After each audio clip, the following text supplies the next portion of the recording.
Am, ina fatan mun gane wannan janareton. Don na san al'ummar Indomie generation ba za su iya sanin lokacin da aka yi amfani da shi ba.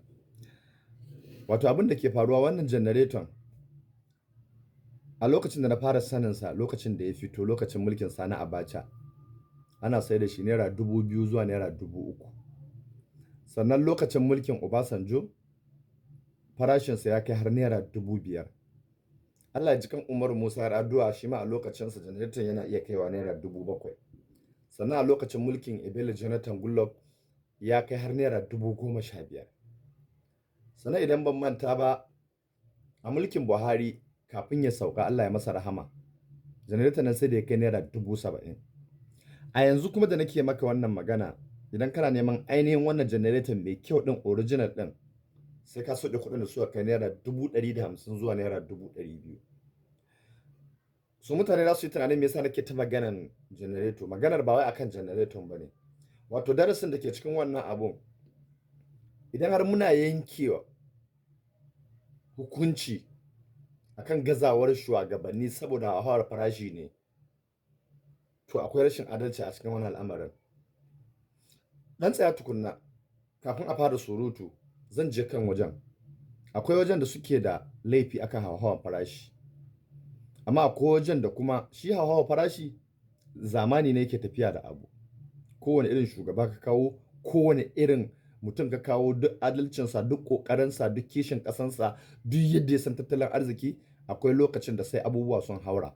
Ba yi da ikon ya canja wani abu a kai. Saboda abu ne da yake faruwa a duniya. Idan abu ya tsada a duniya kai yadda zaka shigo kayan tunda ba komai da komai ne kake kirkiran sa a ƙasanka ba, kai ko da kai ne kake kirkiran sa a ƙasanka akwai irin materials din abubuwan da ake kirkiran kayan wani abun sai ka je ka so shi a waje, so yana shafan ko ina a duniya idan maganar tsadan farashi ne.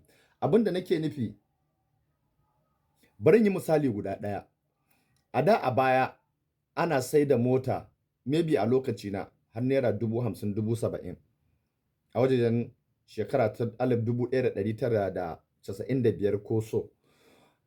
Amma a wannan lokacin mutane nawa ne suka iya mallakar mota? Maybe a yanzu za mu ga cewa naira 80,000 ko 100,000 ba wasu kuɗaɗe ba ne.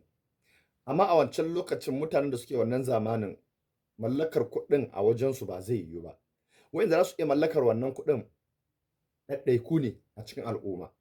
Saboda idan ka duba yawan motoci kullum ƙaruwa yake yi duk da cewa motocin daɗa tsada suke yi. A da a layinmu idan muka ji gunjin mota ta wuce to muna tabbatarwa ko ba mu fito daga cikin gida ba mun san waye da mu ce baban wane ne ya dawo ko ko alhaji wane ne ya dawo. Saboda mun san mutane nawa ne suke da motar a layinmu. Amma yanzu ba ma kana cikin gida ba ka zo ka zauna a kan hanyar ma motocin suna wucewa. Sai moto 100 su wuce in layinku ne baka iya gane motocin waye ba ne. Wani lokaci mutumin ma da ka san shi kasar motar nasa sai ka fara tantama wannan motar kamar ta wane ne ko ka ina ganin ba ita bane saboda ta tana da babban baya tana da fitilu a sama tana da kaza da kaza ta su 2018 ne 2019 ne haka muke fama a wannan lokacin. A da idan muka je filin makarantar da ke unguwanmu ko wani filin kwallo da ake dan fakin din moto zaka iya irga motocin da ake fakin. Yawanci ma mutane a kofar gidajen suke yin fakin din motocin. Amma yanzu idan ka je cikin darojin ake fakin moto a unguwanku zaka iya irga moto sun fi 1000. Kuma a wannan lokacin fa suna da arha. A wannan lokacin kuɗinsu na yanzu ya ninka wajen sau 500. Amma yanzu sun fi yawa. To me ya saka? Lokaci zamani. Babu yadda za ka yi da zamani. Misali, lokacin da ake tafiya Saudiya naira 100,000 ko 150 ko 200. Mutum nawa ne suka je Saudiya? Za ka iya irga su. Amma yanzu zuwa Saudiya ya zama kamar ruwa. Kowa yana iya zuwa Saudiya. Mutanen da za su je maka Saudiya ma baka san sun je Saudiya ba suna da mugun yawa. Kuma a yanzu Saudiya a wannan shekarar ana tunanin zai kai miliyan 10 da wani abu zuwa hajji. A wancan lokacin naira 100,000 ne ko 150,000. Amma masu zuwa ba su da yawa. In a unguwanku aka ce wane ko wance ta tafi Saudiya ko alhaji wane ya tafi Saudiya to kusan duk layin sai an sani. Amma yanzu da ka zo ka tambayi mutum ma da Allah wai wane kaman ya yi tafiya kwana 2 ban gan shi ba ya ce maka ai ya je Saudiya. Ba komai ba ne Matasanmu sun mai da Saudiya kamar su tashi ne daga cikin garin Kano zuwa Kura ko zuwa unguwa uku. Yanzu da a ce maka mutum ya je Saudiya, gobe ya je Saudiya, akwai mutanen da yanzu already ko da yaushe za ka samu bizar Saudiya a cikin passport ɗinsu. Ba ta yankewa, kawai idan suna buƙatar zuwa Saudiya kawai za su nemi kuɗin jirgi ne, tikitin jirgi. Amma kuma a yanzu ne fa abin yake tsada. Motocin da ake siya yanzu sun ninka na da. Misali ka je wajen da kake yin sana'a a da. Za ka iya irga mutanen da suke da motoci a cikin abokanan sana'arka. Mutum nawa ne suke da mota? Za ka iya irga su. Amma a yanzu abokananka ma za ka iya. A da lokacin da na taso, lokacin ina yaro, ban taɓa ganin ɗan shekara 25 ko 30 da mota ta kansa ba, sai dai motar mahaifinsa ko motar wata ma'aikata. A shekara 30 baya da nake maka bayani a wannan lokacin, in kuma ƙarya ne ka ƙaryata ni. Amma a yanzu matasa motoci ba komai bane a wurinsu, motar hawa ba komai bane. Wani matashin bai wuce shekara 30-35 za ka tarar yana da motar hawa sun kai 10. Wani baya tara su amma duk shekara sai ya canza motar da yake hawa, ba komai bane.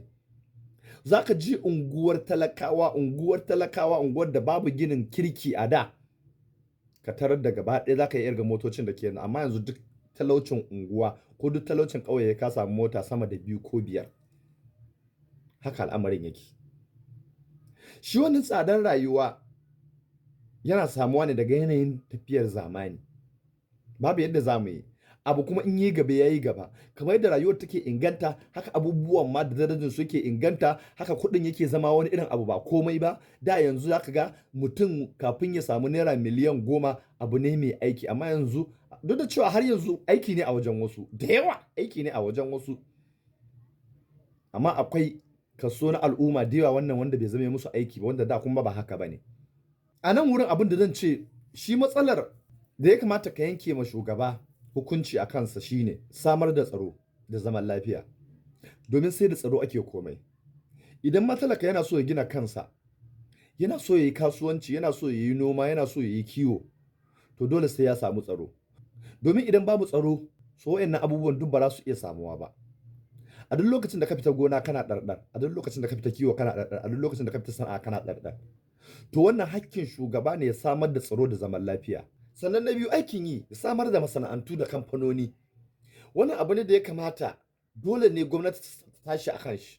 Ta gina kamfanoni, ta samar da masana'antu, ta samar wa matasa aikin yi, ta samar wa ma dattijawan da kowa abun yi. To idan aka yi haka za a rage talauci da mugun yawa.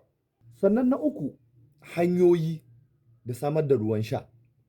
Saboda ko kuna sana'a, kuna noma, kuna kiwo, idan kuna so ku yi safarar kayanku daga gari zuwa gari kuna buƙatar ingantattun hanya. Bayan an samar da tsaro kuna buƙatar hanyoyi masu kyau wanda za ku ɗaura kayanku a mota ba tare da tsadar mota ba saboda ramuka, hankalinku bai tashi ba, ku kai su wannan garin ku fitar. Ko me kuka noma kuna buƙatar masu saya.